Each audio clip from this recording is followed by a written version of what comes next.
Hello everyone.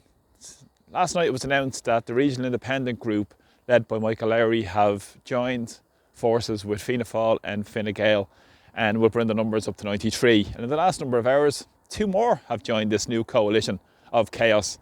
It's Michael Healy-Raes and Danny Healy-Raes, both independent TDs from Kerry. Now, the Healy-Raes are very interesting characters because if you look back at the history of the Healy-Raes family, you can look back to Jackie Healy-Raes, who was a heavily invested member in the Fianna Fáil party in Kerry, was orchestrating the election of John O'Donoghue, who became Ceann Comhairle and a former Minister for Justice for Fianna Fáil, left Fianna Fáil in the mid-90s, became an independent TD for Kerry in 97 and always stood on the side of the political establishment, but always played up to the narrative that it's them against us, Dublin versus the country, and all this type of narrative that's pushed out there by parish pump politics in Ireland. Now, this is what's really happening in Irish society. They're going to sell out the interests of ordinary people by standing up with the political establishment. They're not going to stand up against the loss of Irish sovereignty. They're not going to stand up against the power vested in Brussels. They're not going to stand up against the interests of the very rich in Irish society.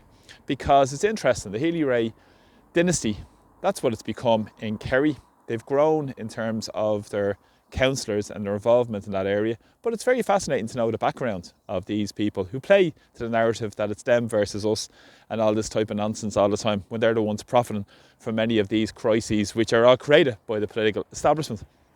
Now I'll go on and explain how they're benefiting personally from this, and they will benefit by getting their junior minister's position as well, because what's really interesting with Michael Healy-Raes is his involvement in property. He's one of the biggest landlords in the Dáil, if not the biggest in Dáil Éireann. He's worth at least €6 million. He has about 26 properties. He has apartments, houses. Of course, he has student accommodation and farmhouses and a lot of vacant homes also as well. And he's in benefit of a lot of state and government contracts and public money through rental accommodation schemes and housing assistance payment schemes as well.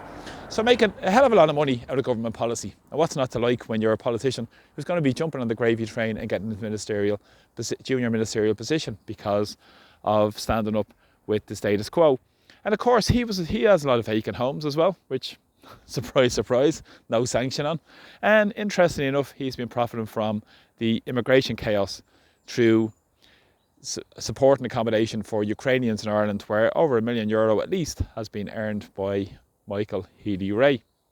Now, it's also very interesting because he also owned the Skellig Hotel in Kerry, which coincidentally was sold to Paul Collins. Now, Paul Collins is the man who now owns the Crown Paints factory site in Coolock that we see much protests against putting asylum seekers and economic migrants into these facilities, making huge money out of the public purse. But again, Michael Healy-Raes rather, has profited from.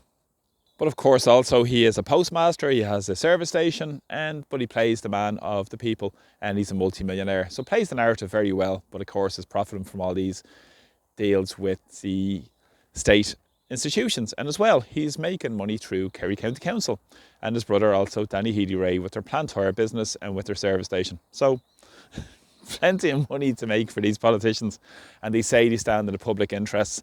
Ireland needs a radical shift to put the needs of people first, not people who are interested in feathering their own nests and making money for themselves. We need to have a vision for a country that we're proud of, where we put the needs of our people first, we put the sovereignty of our country first, and we build a vision where we're going to put the interests of the people of Ireland first and foremost, rather than this absolute nonsense which will play a few crumbs off the table and keep and embolden the status quo. We've seen that before with the Independent Alliance.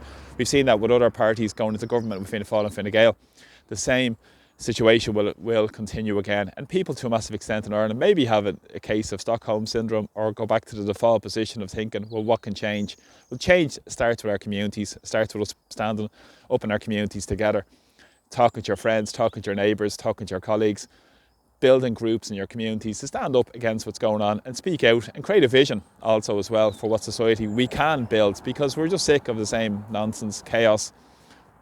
Even today, Marion Harkin spoke, who's an independent TD who's jumping into bed with the regional independent group and Michael Lowry, and has said that she will not know what junior minister's position she's getting yet, even though she was involved in negotiations, and also said that the programme for government is not perfect.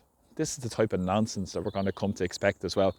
We deserve so much better than this, not the corrupt status quo. So it's important to keep your voices and speak out to what's going on, and we'll wait and see what the programme for government states as well. So thanks for all supporting my videos. Please press subscribe and please share my videos, and thanks to everybody who continues to do so. So I'm very grateful for all your support, and keep speaking up for the interests of the people of Ireland. Thanks. Slán.